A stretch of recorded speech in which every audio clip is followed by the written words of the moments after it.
கண்ணில் நிற்கணும்னு ஆசைப்படுறான். அதுவும் யார் கண்ணுக்கு?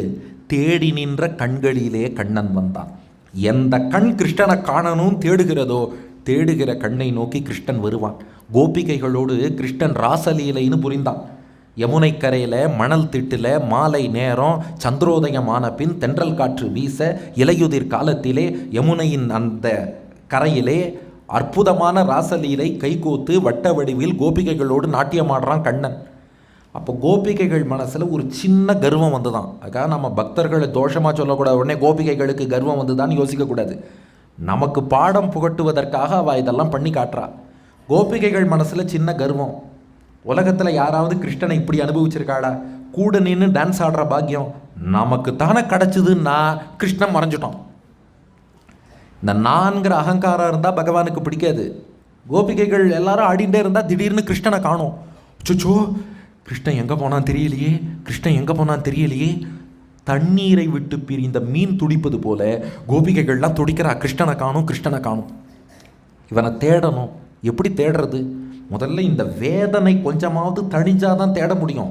வேதனை தணியாமல் தேட முடியாது. என்றைக்குமே டென்ஷனோட வேலை செஞ்சால் ஒர்க் ஆகாது.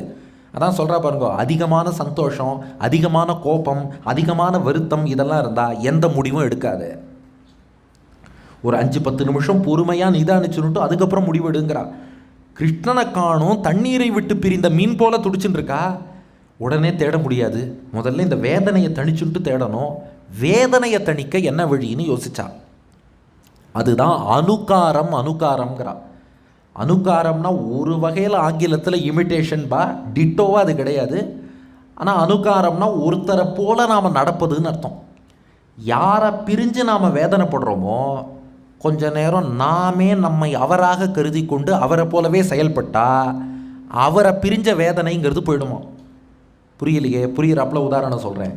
நம்மாழ்வார் பெருமாளை பிரிஞ்சு துடிக்கிறார். பெருமாள் கிட்டக்க வரதா தெரியல. நம்மாழ்வார் பார்த்தார். கொஞ்ச நேரம் நான் தான் பெருமாள்னு பாசுரம் பாடிட்டார். அதுக்காக உடனே நான் கடவுள்னு சொல்கிறவாளோட அவரை சேர்த்துறாதீங்க. அவர் சொன்னதுக்கு ரீசன் என்னென்னா, இவர் நாராயணனை பிரித்து தவிக்கிறார், அவன் கிட்டக்க வரதா தெரியல. கொஞ்ச நேரம் பாடினார். கடல் ஞாலம் செய்தேனும் யானே என்னும், கடல் ஞாலம் ஆவேனும் யானே என்னும், கடல் ஞாலம் உண்டேனும் யானே என்னும், கடல் ஞாலம் கீண்டேனும் யானே என்னும், கடல் ஞாலம் கொண்டேனும் யானே என்னும், கடல் ஞால தீசன் வந்து ஏறக்கொலோ, இந்த உலகத்தை படைச்ச நாராயணனே நான் தான் பாடினா கொஞ்சம் வேதனை தணிஞ்சுதான். கோபிகைகள் பார்த்தா கொஞ்ச நேரம் தங்களையே கிருஷ்ணனாக பாவித்து கொண்டு கிருஷ்ண லீலைகளெல்லாம் கோபிகைகள் எனாக்ட் பண்ணி காட்ட ஆரம்பித்தாலாம்.